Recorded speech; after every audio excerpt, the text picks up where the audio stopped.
Hello everybody, my name's Manisha Mistry. I'm the Chief Operating Officer at R² Factory at Rolls-Royce.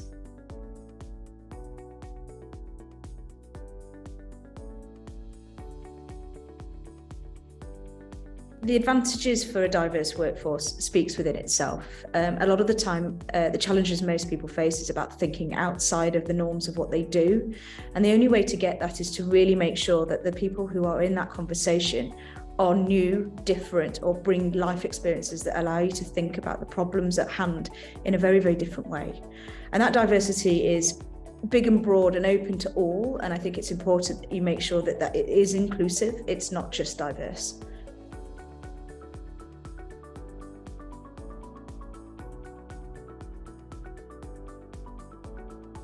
The challenges we're facing today are not just difficult, they're becoming bigger. You know, the impact of what they can have and the lastingness that they have is far more significant than before.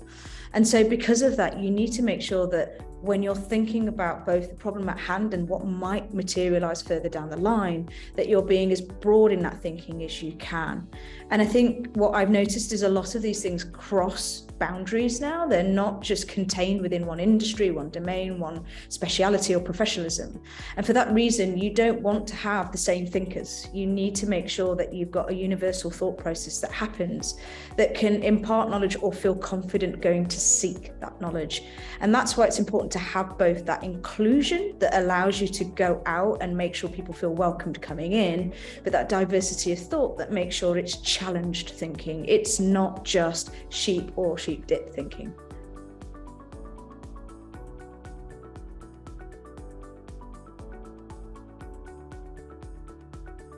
A digital strategy, we always think about it as being technology. And actually 9 times out of 10, digital is actually attached to how it does human enablement. And so what I would argue with this is that whilst it may have the word digital in it, it's about people. It's about convening, it's about getting the best out of somebody in what they can offer.